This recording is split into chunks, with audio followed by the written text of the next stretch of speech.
Welcome back to the podcast. Today we have Brandon Hepburn on the show today. A repeated guest, actually, and I feel like this is going to be like a series of consistently getting back onto the podcast because there's always going to be something to speak about. Yeah. Welcome back to the show. How are you doing since we last spoke? Good, man. Thank you. What I'll do is I'll introduce you to my podcast, then I can steal it. So, There you go. guys, welcome back to the 1% podcast. And exactly what you said, bro. And we'll just go from there. Nah, all good, man. All good. Yeah, like we said, it'll be nice to just to do these on a regular basis. We spoke for a little bit, kind of just before and stuff like that, and we've been sending. We mean to do this for an ages, but it's just life gets in the way, and just some days are full on and stuff like that. And yeah, I think we share a very similar mindset, so I think it's just nice to honestly just come on and talk to a mate for an hour, to be honest. It's funny, right? Because with podcasts, I feel like it's just sometimes people think, oh, yeah, it's scripted, it's interview style, and it's actually just like conversations, and it's like it's kind of how you speak outside of closed doors. What's most recent in your life that's changed? I just don't go into that question. Yeah, when did we do the last one? I can't remember. I believe it was March or April. Okay, cool. So yeah, just before I left, so I went to Australia for a month in the April to May, so beginning of April to May for a month. And that was because Steph, obviously, like for me, it was a good way to come here, meet her family for the first time and stuff like that. So, and it was combined in with season A competition. So she had a lot of girls compete in that season. Because in Australia, there's literally 2 competitive seasons, literally like about a month. And it's just back-to-back shows for like 2 months of the year. So obviously the first one being A at the beginning of the year, and then this one being B. So came over for that. And then just had a great time here, enjoyed. And then we flew back. So me, Steph, and actually her mum flew back to Dubai, and her mum had a little bit of time in Dubai with us. And then they went on a girls' trip to Italy for like a week. And I came back and I kind of just went into my second push of this kind of off season. And yeah, then it was just Dubai summer. And then Steph came back and she started prep. So she's been on prep now since, I don't know, she found out today she's got 2 extra weeks. So she was 5.5 weeks out, and now she's got 7 weeks. But that's a good feel. It's a good feel, yeah. But yeah, but she started prep, I think, 20 weeks out. So it's been just off season and prep for honestly the last 15, 16 weeks now. And obviously, I think, when were you in Dubai? You were in there. Were you? I believe, towards the end of April. Yeah. Okay. Yeah, because I missed you at that time, didn't I? Yeah. We always miss each other. I was just saying that before. I was like, Brandon, you in Dubai? No, I'll be there the next week. I'm like, oh. But yeah, and obviously Dubai summer was tough. Yeah. It was. Do you know what? It was good to start off with, and because it's good, like you just work and train. That's literally it. Because a lot of things close and it gets really hot. But I definitely found before we came here, we moved our flights earlier here. I just found it really fucking hard. I just found getting up in the days hard. It was just the claustrophobia. I just like, if that's even a word, claustrophobia. I'm just gonna go with it. Yeah, I just felt very isolated and just anxious and things like that. And I was like, hey, like I had my birthday on the 21st. And of August, and then we literally said the Friday before my birthday or something like that, and we were like, should we just go to Australia earlier? So we just moved the flights and we left literally like 2 days after my birthday, and then got here for Steph's birthday on the 26th, and we've just been the same again, man. It's just prep for her and just off season for me, so nothing really. I guess it's just been quite repetitive, but I guess that's what you need to do. Do you think bodybuilding brings you closer? Yeah, I guess I would never have met her without it. I guess you mean as like a partner, you bring closer. Yeah, it's like I'd be really, because I think a lot of people now. I've not really had to obviously have like a relationship where someone's competing, and never really had that. And I'd be really curious to hear, do you feel like it brings you closer? Because obviously you're supporting her, she's supporting you, and I'd be really keen to hear. That's an interesting viewpoint. I think like the first one, because obviously we met when she was actually on prep last year or the year before, last time. Yeah. And that time, no, it didn't. It actually pushed us apart for sure. It did. There's no doubt about that. But I think when you come away from it and you assess and you, again, another year of our relationship under the belt sort of thing, it does, like, you understand. I think sometimes sometimes I forget that what it feels like, but I think you just understand. Like, it's not like you need to. I think it is just purely the understanding. So when she's tired and fatigued, or when she's a little bit anxious in her head, or whatever it is, and thinking, "Am I going to be ready? And do I look okay?" or whatever it is, it's just being there to kind of just sometimes take them out of their own mindset, Yeah. and just being like, "Hey, let's just go. Put your Tupperware in a tub and let's go just sit by the beach or something like that, and let's just go sit and just get away from everything for an hour." It does, but I think, do you know what? The biggest thing that I've learned from relationships, you just got to fucking talk. You got to ask the hard conversations all the time. You really do. And there's some moments where you're like, I've asked the conversation and things. I've asked the question, like, are you happy in this relationship? And at the end of the day, you're going to get an answer like yes or no. So then, okay, if it's a yes, great, cool. Let's make sure you're still doing those things on a regular basis, communication, and make sure that you take time out just to understand. Like, I think the most important thing is understanding how someone needs to be loved. That's something that I really found important, because I was like, I feel loved by, if me and you were together or something like that, living in a house, I'd feel loved by you, like, oh, bro, no worries. Let me do the dishes, or let me, like, acts of kindness or acts of something. Acts of service. That's it. Yeah. So that's my love language in a sense. But then obviously for her, it's a bit more, I guess it's a female, it can be more touchy feely, like, and things like that, more that side of things. But I think the difference is, like, you have to learn someone's two love languages: a prep love language and then an off-season love language. Because in a prep love language, she's just like, I fucking do my own shit. So you need to know to, like, okay, you do your own shit, and then when you need some love, I'm here, sort of thing. So it's knowing when to step in and step out. Interesting. I think that's been that kind of thing to learn, if that makes sense. Yeah, that's really interesting. That, like, kind of like once you're in prep is different to compared to in your daily life. I think that's a really cool perspective. One of actually my clients, Mitchie, who is probably listening to this, she actually told me one thing I actually really found really interesting when it comes to, like, finding someone's love language is, like, how do they give love in that sense. So, like, she said something to me a while back where it was like her dad would offer to take a car to the garage and like, help out, and it's like, that's interesting. Your view on love is as a service. Yeah. And it's like, then that's someone's love language. And I think that's a really important thing to actually dive into, because I think it's more of a case of, like, when people think how they take it is the same as how other people take it. It's like there's a lot of friction between that. But when you know that the 5 love languages, what is it? Acts of service, gifts of gratitude, words of affirmation. Fuck, you're good at this. I have to Google it. Touch, and then there's a final one. So it's kind of like knowing, I think, touch and feel, or like being present, being in this, like, something like that. Time, like sharing time is one as well, right? It's like, keep going. I think because we did, like, a little test online. Oh, did you? I think we screenshot. Yeah, it was actually really interesting. I'll try and find it, but yeah, go on. My missus, like, she follows, like, a lot of spirituality based like stuff, and she's more into, like, when you see a lot of relationship coaches, she really dives into that. And I think one thing I really admire is, like, she actually knows a lot more than I do when it comes to those things.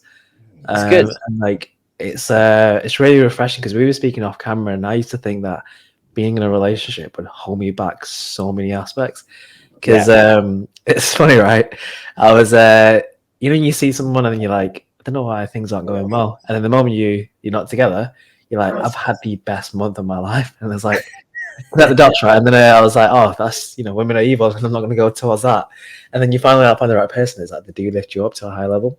I think a hard conversation for people to have is, like, really thinking, does this person actually make me better? Because I think a lot of people are in relationships just because they're in relationships, and they stay because they've been there already. It's like the whole sunk cost fallacy, right? And it's like, we're going to stay together because we're already together, and it's very inconvenient breaking up. So let's just continue on. Even though they're like, there's another life they can live. And I think a lot of times, like, I've had conversations with people, I'm like, you're not really happy, are you? They're like, no. I'm like, it's kind of like something needs to change, I guess, right? And the reason they don't change is because change is hard and it's inconvenient. Like we'd rather choose what's familiar and what's already there as opposed to creating new things. Even Yeah. though that second option is like maybe the best one that you do, like it's a sunk cost that I've come so far, so I should probably continue if that makes sense. Yeah. So I think it's good to know when to actually have this conversation. And actually asking that question there, where it's like, are you happy in the relationship? I think some people would be like, don't want to answer that because they don't want to hear the answer. Yeah. So it's like that's a really good point. Actually, I really like that, and it's like probably makes you get you guys even closer to that level. Yeah, I guess obviously like you probably know I think it's really like I'm probably like your girlfriend. I'm the girl in the relationship. I'm the emotional kind of like the one. She's kind of like quite opposite, but you kind of I think that's probably why it works sometimes, right? Like you can be like probably like you and your partner, like right? You could be so similar but so different. 100%. And that's generally it. Like we are so like polar opposites of like personalities and things like that. Like but yet so exactly the same as well. It's so weird, but also it's that typical thing like yin and yang sort of thing. That's exactly what it is. Yeah, I'm the emotional one that needs to talk about everything, and vice versa. She could just be like, "No, I'm just going to deal with it." Put the head down, and I'm like, "No, I got to talk. I got to talk about this shit. I got to get it off my chest," sort of thing. yeah. Do you find was there ever a point now? Because I think one thing I admire about yourself, and I said it to you off camera as well, it's like you actually wear your heart in your sleeve, and what you get is what you see, and vice versa. Did you ever find that you had to run through a period of like, and I think this would be a very good topic to speak into because I know a lot of men in particular, they keep things to themselves. So you'd be like, how's things? Okay. And I'm like, okay is like the worst thing you can say is like give some more detail and context. It's like someone like, for example, like, when you ask clients and like, how's your diet going? He's like, yeah, it's okay. I'm like, imagine you ask your financial advisor, hey, how's their finances? And like, yeah, it's okay. And it's like, that could Okay, be yeah. really, really good and like really, really bad, but okay Yeah. is like not a good answer. Did you ever find it how like you were ever in that position where you didn't share much or you were almost held back back in the past? Because I know for me, I remember like the first time I shared things, I was like, wow, I just feel like I was just taking off a backpack. I literally remember the exact moment. I was like, shit, I've actually started speaking about things I want to speak about. Yeah. Was it quite early on, or like when or University. did you go through? So it was university time for me. And I think it was just more so my training partner in university. I was like, oh, I've never really spoken about that. It's like, I just said to him, did you ever think like this? And he's like, yeah. I'm like, oh, wow. That's so helpful just to know.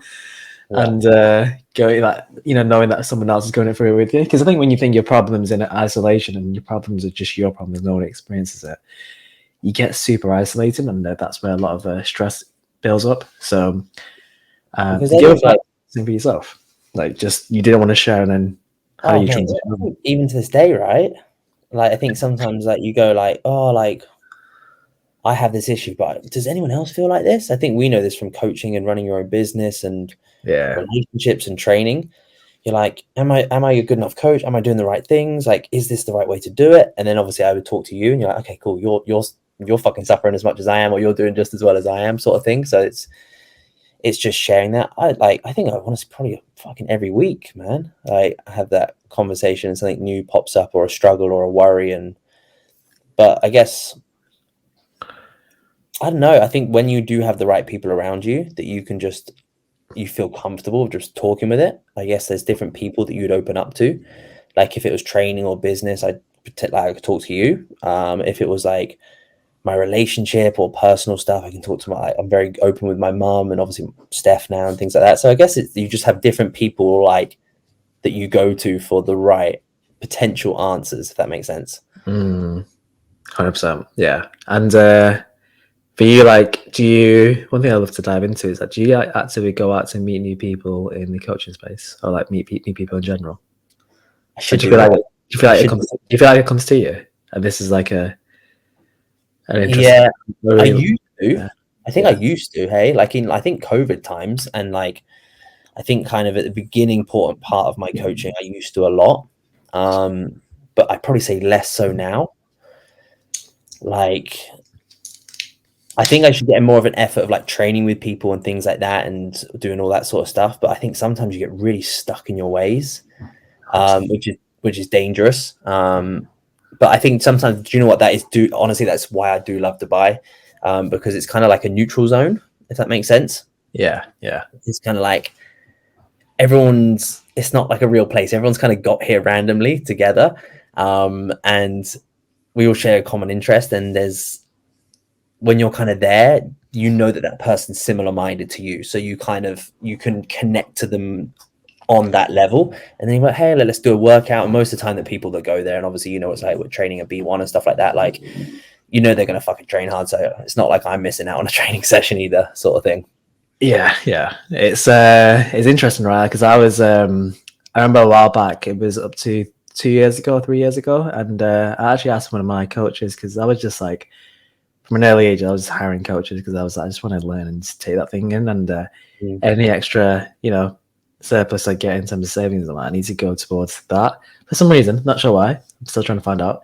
And it's like, I remember asking my coach, and I was like, do you want me asking like a non-nutrition related question? He's like, yeah, go for it. I was like, how do you let go of like the wrong people that you don't want in your life? He's like, and it really stuck with me still. He's like, honestly, you just start attracting more than the people that are actually more in line with your values, and then you just find that those people, you don't have to cut them off, they just naturally slide away. And I think it really happens like that. Like, I think a lot of times you can go out your way and find these people, but when you're on this path, you find similar people on the same path, and that's just like being on the right path is going to find the right people. When you're on the wrong path, you find the wrong people, right? And it's like, I was like, wow, that really, really stuck with me. He was like, honestly, dude, you just find the right people, and you'll just find that other people just slide off naturally because you're doing the thing you need to do. That really helped me immensely, because I was like, I thought for me, I was like, these are the people that I only know, and I have to go out of my way to make all these connections. But when you're in the right place, like, you just start, meeting people that are doing the same things as you, and it's more sometimes you do it that realizing. I'm like, do you speak to anyone from like high school or like secondary school and college? No. But then it's funny. I went Facebook stalking the other day. Super weird moment. And I was looking at like old school friends, and I was like, oh my god, like some of these people still hang out together. Like, fuck, where are we now? Like, I'm 28. I'm like, this is like over 10 years, and they're still hanging out together. And I'm like, fuck, I haven't spoke to anyone since I like literally left high school, went to college, so like 6 months. Like, and now it's like 12 years later. So it's just like, I think there's a really good who was it? I can't remember where I told it or I saw it or something like that. It's like, spaceships, like rockets that go to space, and they have the boosters on the side to help it get to the atmosphere or something like that. And that sounded really like I knew what I was talking about then. But they fall off, right? So the rocket goes, and then these things like jet off and they fall off, sort of thing. And that's pretty much your environment. So you're like going to have friends for a period of time. They're going to get you there, and they're just going to fall off, and you're just going to keep flying up.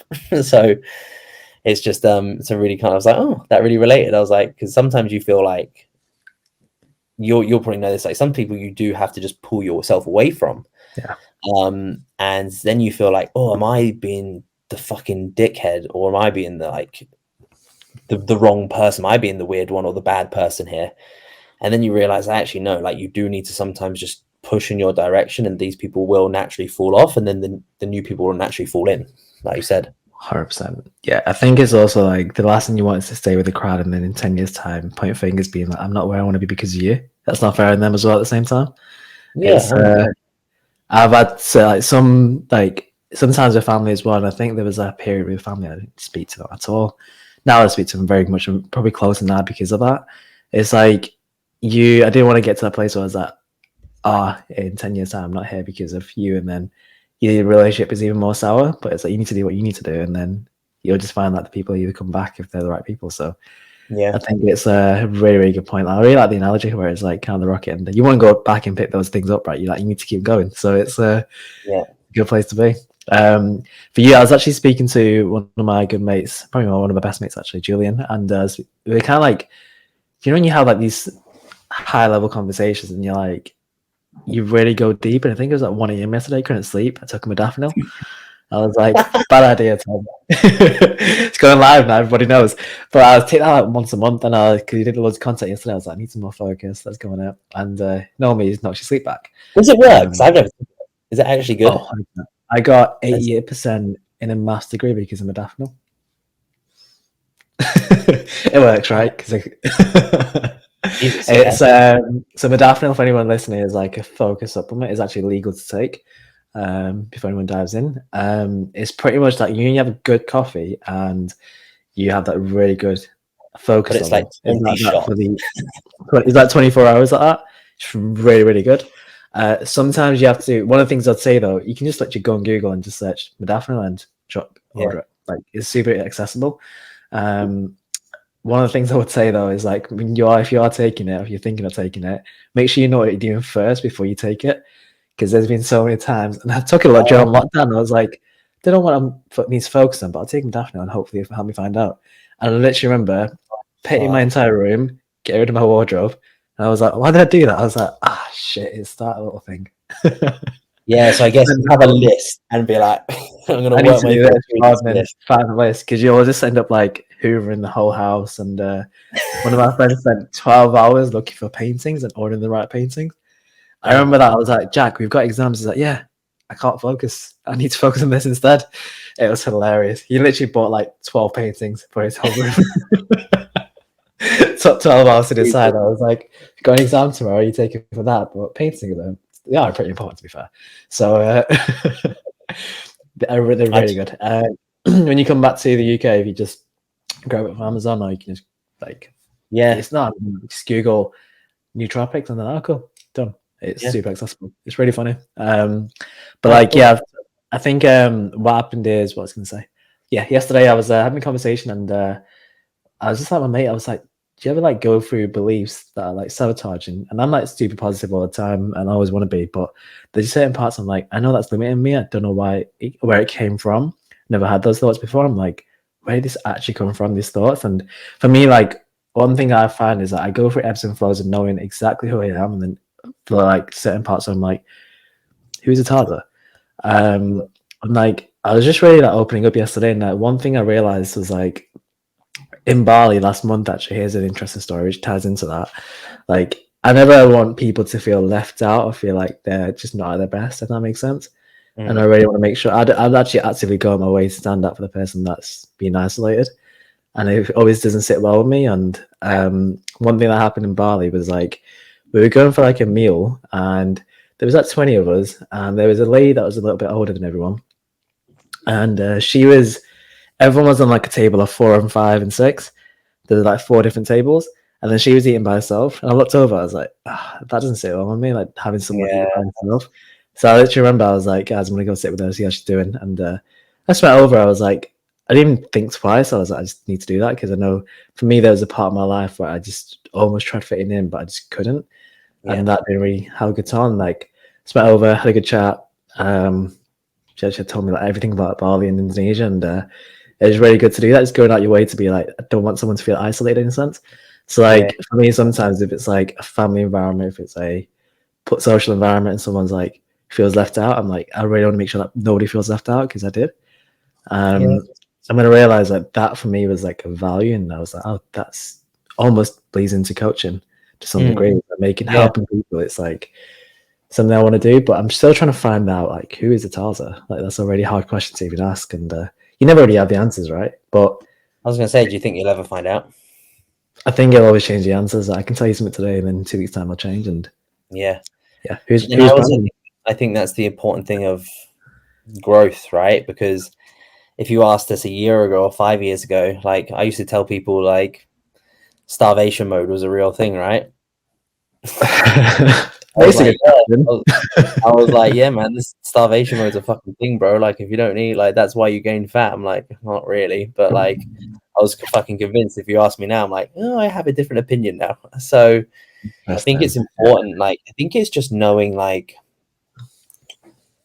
I don't know, like, you're always like when you're growing and developing, and especially, I don't know, especially the people we know in ourselves, right? We're always 100%. Progressing our physiques, we're progressing the business. Even if it's not moving in the right direction, we're constantly trying to make it move in the right direction. So you're always learning at how you respond, how you react, your emotions and things like that. So you're constantly learning. And I think it's just an age thing as well, man. Like the older you get and the longer you've done it for, you just start to become a bit more like now as well, especially this year as well. Maybe is it because I've been coaching for a long period of time now? You get very confident in your coaching abilities. You don't really care about fucking what people think, like you don't as much, but it does take years, and there is still points where that little demon comes in your head and you give a fuck what people think, but 90% of the time it's not there. I just think you're always going to be, I don't believe you change much.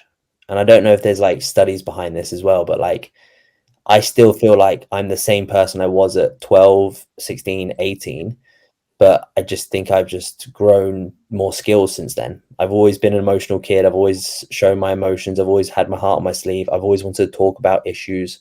I've always been, I don't know, pretty compassionate, loving, caring sort of thing. And that's just because my mum was, right? And that's not going to leave me. So I think it's just I've learned different skills to add on top of that, but the roots are there, sort of thing. It's like your morals, right? It's like your morals change. Like you don't want to see someone on their own, eating on their own. Like that's not going to change ever. 100%. I think that's just part of your DNA, because probably that's what stemmed down. Because you said like, oh, like I didn't sometimes like, where do I fit in this world and things like that. So you want to make sure that people feel accepted and feel fitted in because of your, in a sense, damage and trauma. Yeah.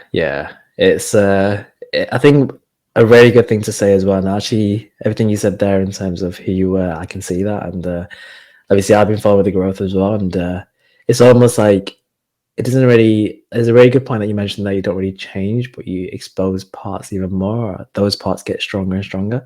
It's like if you, let's say a while back, imagine you were like super caring. You'd probably be more caring, if that makes sense, because you really build that sense. Because it's like you actually expose a little bit more, and sometimes expose the bad parts. Sometimes expose the good parts. 100%. And I think it just kind of like you just have the same but strengthen, and it's like it looks completely different. And I think that's a really good point to make. That's a really, really good point to make. I actually think of that. Is expose who you are even more, and you start to look at that. I think one thing you said there is like, as obviously, if you've got a body fitness goal, if you got like a body transformation goal, if you run a business or you have career goals, you're always going to be changing.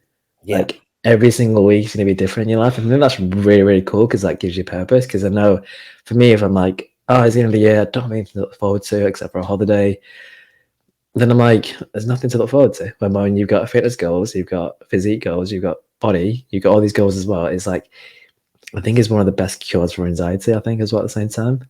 And it's one of the best things you can do for yourself. Because I think a lot of times, I know for me, if I'm going through a period where I'm like, there's nothing exciting now, like that I can look forward to, like things hit the fan, which is why sometimes I'm like, right, I need to do something completely different, break pattern, set a goal. And for me, like nowadays, if I set like a goal to do a photo shoot, I'm like, I really don't care about the photo shoot.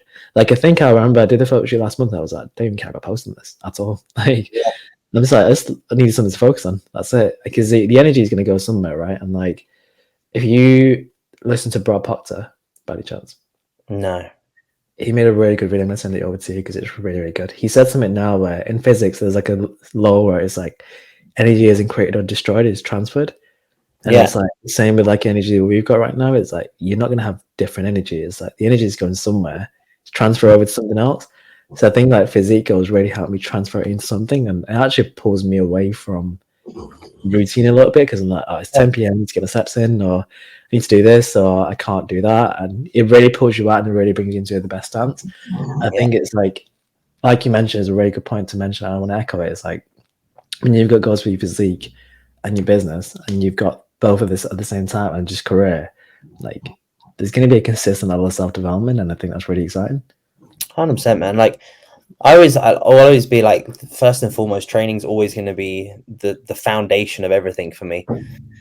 You taught me that. Yeah, you said it in I think you said it as like a webinar, and I was like, I really love that, and I think I want to make that matter to me. And since then, I think it just stuck with me. Yeah, awesome. No, I love it. But it's true. Like, you need to fulfill your own. You need to fill up your own fucking cup, right? And if coaching alone doesn't do that for me, running a business doesn't do that for me. So like it'll do 50% or 40%, but then my training does the other half, 60%, because I truly need, like, it's my thing. Like, it's so weird, isn't it? Because like technically business and career is your thing, but it's not. I don't know why I have this weird thing that it's not. So it's like training for me is like, this is my, like, no one else is doing this but me, sort of thing. And that's the way that I kind of get that fulfillment. I get my fulfillment by eating my meals in and drinking my water and getting sleep and things like that. Yeah. And it just happens to work out with the industry that you're in, sort of thing. And I sometimes as well, like everyone's like, I get it. I do get it with long-term goal settings. Like, where do you want to be in 5 years? And the truth is, I don't fucking know. And I don't think anyone knows. So I think it's a really stupid question sometimes, because it's like, I didn't think I'd be doing what I was now at the beginning of the year. Do you know what I mean? And this wasn't like, if you like, oh, like, okay, cool. January 1st, like, what am I doing for the year? I was supposed to be in America this summer. Didn't do it. I was supposed to be doing X, Y, and Z. Didn't do it this year. Have I reached some of business goals? Yes. Have I reached some? No. But what else have I gained along the way? I think it's just like, I don't know. I just point and aim at what I'm doing now and what fulfills me. So right now it's like, right, okay, cool. So my goal, my big personal goal, getting back on stage the end of next year, so end of 2024, and just being a threat, right? To stand up and be like, fucking hell, like, who's this kid, sort of thing. And whatever happens in between happens in between. Like, yeah, I've got to pay my rent, I've got to look after myself, I've got to earn money, and I've got to change people's lives and make everyone look fucking incredible. That's kind of just the 4 things, and then everything else can just fall into place, however that is, whatever country it's in, whatever time of the year it's in, whatever it is. So I don't know. I think it's just yeah, it's so easy to be like, right, what's the mission? What's the goal? Where do you want to be? Actually, where are you right now? Like, how are you feeling at this moment? And then take it from there. I love that. Yeah, I think it's like the whole question of where do you want to be in 5 years. I'm like, I think that too many things are going to change in 2 years for me to set 5-year goals. That makes sense. But it's like, it's a really cool thing to like. I think I said this to you earlier. It's like sometimes you set a goal that's beyond that, you skip a step, and you're like, actually, I need to get to here first before I get to that. And you start thinking of this big goal, and you're like, oh, it's too far away, so I can't see it. So I don't, I think it's like really good to have this little period where you actually bring it back to like a year goal, like, or like short term goal, and sometimes just latching onto what you find fun, and then you find like purpose in that.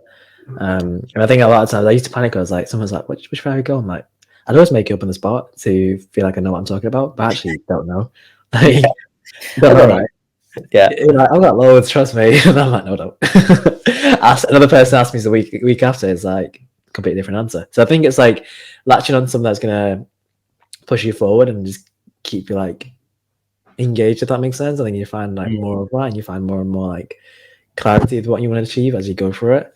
And then I think it's some people panic when they can't find the answer. It's like, oh, what do you want to achieve? It's like, it's completely fine. Like sometimes you're not gonna have a goal with something, and then you like latch onto what's fun, what you enjoy, what adds value, and then you find that even more. Yeah, so that's a big thing. Yeah, it's just like, I sometimes can't relate to people when they're like, they've got a set plan and they've got a set goal sometimes, 100%. and they're like, right, this is going to happen in 2026 at 11 a.m. And you're like, bro, like, I've experienced so much random great stuff and sometimes some shit stuff in my life, and it's come in 24 hours. So I'm like, bro, like, I don't know what's going to happen, man. Like, I'm always going to be like, I always think like, I think because I've gone through some times over the last couple of years where when something's going really good, don't just kind of get ready for something bad to happen, almost, because it can happen. I've had that through my brother and sister both being diagnosed with cancer, and I'm like, oh, well, that wasn't on the list for this year, was it? No. Do you know what I mean?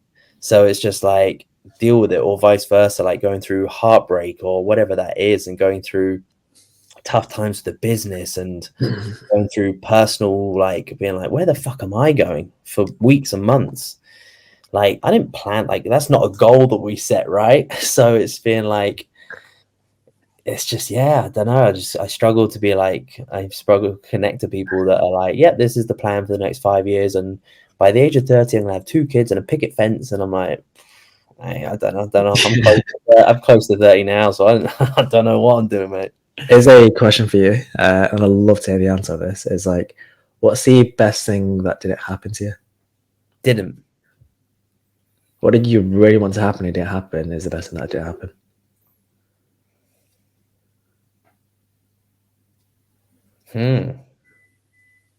Best thing that didn't happen to me. Sounds really bad, but probably staying in the UK was probably a big one. Yeah, probably, because I was like, I wanted to move up to Manchester, Liverpool area, but then I'm like, okay, like, and that didn't happen, and that was, I really wanted to do that as well. So I don't know why I ended up. I don't really know, to be honest. I don't know why I ended up moving to Dubai. There's no real like. I just had a good couple of weeks there. I slept really well. I went through a year of pure insomnia. So I was like, fucking hell, that place made me sleep. I'm just gonna move there. I just did it. So yeah, I think that was it. Because then I'm like, fuck, if I didn't get a one-way ticket and I went out there with a client as well. He came out with me for 2 weeks and we trained. We just got an Airbnb, and then I fucking got an apartment in the 2 weeks, and that was it. Like, But then I'm like, fuck, I would have never met my partner now. I would have never met all these incredible people. I would never have had probably a podcast with you. Do you know what I mean? Like, so yeah, probably something along those lines would be a big one. nice, interesting. I remember I was asked this recently, and I was like, it's quite interesting to even look into that, because you're like, back in the moment you wanted it to happen, but it's the best thing that didn't happen. And for me, I think it was like such a really interesting. My first photo shoot, I didn't get lean. Really, I was far away. That was the best thing that didn't happen to me. I was like, I'm glad I didn't get lean, because that's pushed me so much more than I ever thought it would do.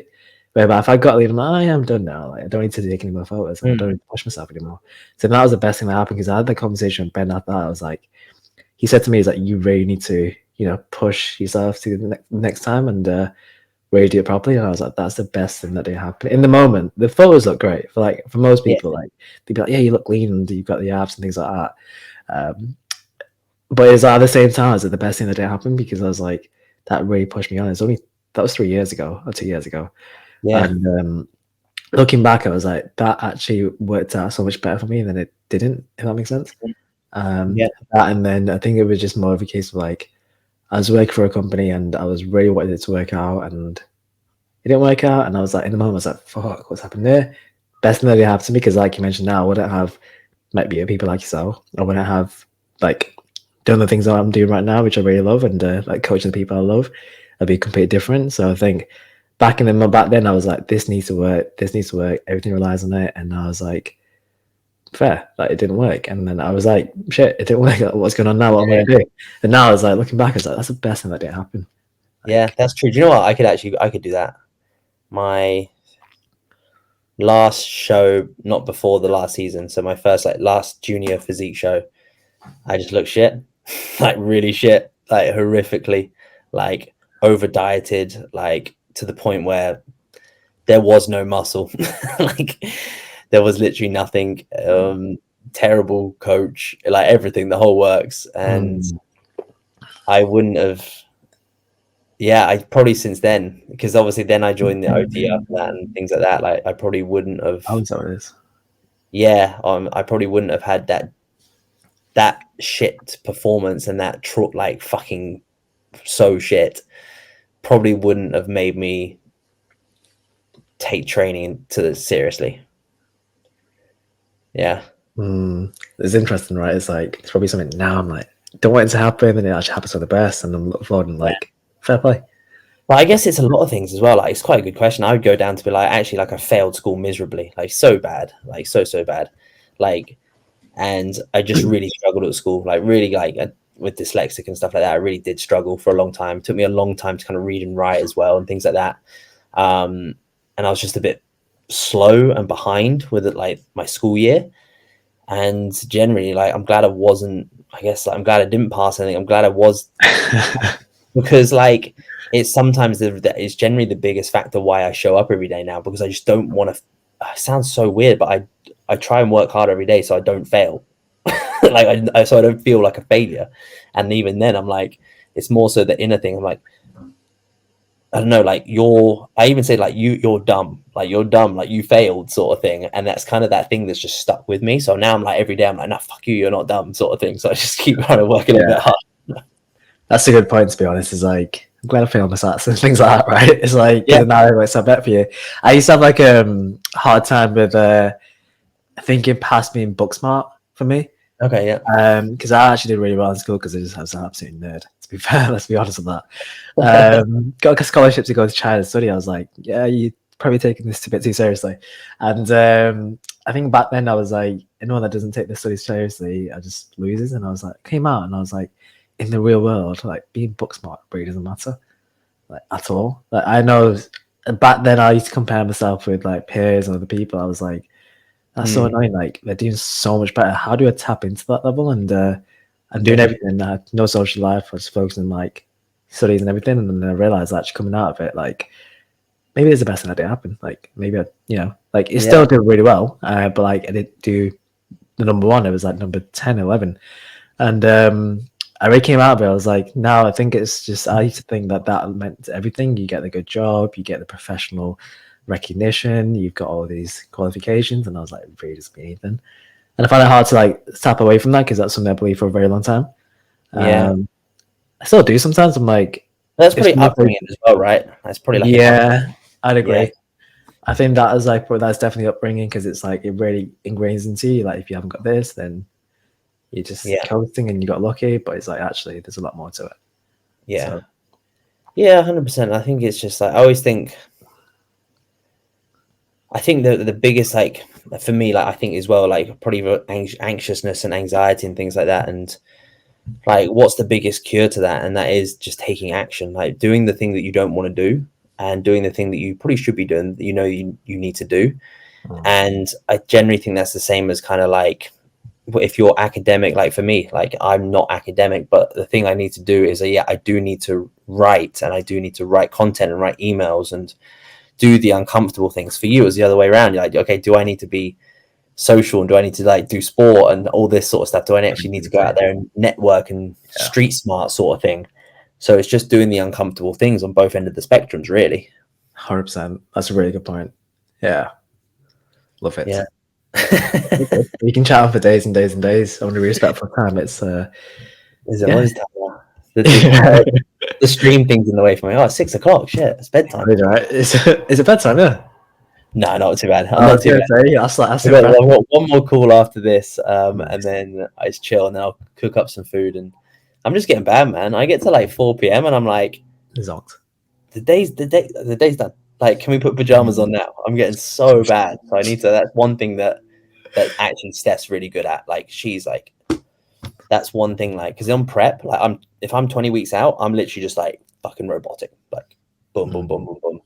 And she was like, we went out for dinner like last week, and I'm like, oh my god, like I would have a fucking anxiety attack if I was on prep. But like she's bringing that out of me. We're like, actually, like you can do this. I'm like, yeah, fucking okay. You're an IFBB pro, so clearly it can be done. Like, so yeah. So I'm like, okay, like, all right, let's do it. That's class. That's class. Yeah, I think I used to have the same thing. I was like, I need to be in bed at 10 p.m. and there's like someone say, do you want to do something? I'm not back by 10 p.m. I'm like, wow, this is gonna break me. Yeah. Did you ever see that? Oh, what was it? The Diary of a CEO podcast? You know, the guy that's like say like he's turned himself 20 years younger or something like that. Oh, what's it called? I know exactly what it is. It was really interesting. Brian something? Yeah, oh yeah, that's it. And I was like, mate, what it takes to be young, like we're screwed. Like I'm gonna die really like, but it was like, what was it like? Wouldn't everything revolve around 8 p.m. Everything revolve around like honestly, like it's worse than bodybuilders. Like the meals and the things like that he would do and stuff like that was nuts. Like he wouldn't go out or past 8 p.m. and things like that and nuts. Like, yeah, fuck that. I'm like, I'd rather die 10 years younger than have a good life than fucking live longer. 100%. It's like, yeah, you look young, but yeah, actually, it's not much to it, right? At the same time, so it's you can get. I think Alex Amosi made a very good reel on it. It's like you can get stressed about making something super perfect. That the thought, like the action of making it perfect, actually does more harm than good. Yeah. So it's like people are like, oh, nicotine's bad for you, or alcohol's bad for you, or this is bad for you. I'm like, well, the fact you're trying to be very, very perfect and 1%, like 100% to the detail, so probably that's bad for you. Like at the same time. So, and then it's funny. Then you see people smoke and drink all their lives, and they run a marathon when they're 96. So you're like, well, clearly it's. Is it like? I do that with sometimes training. I'm like, right, it needs to be like.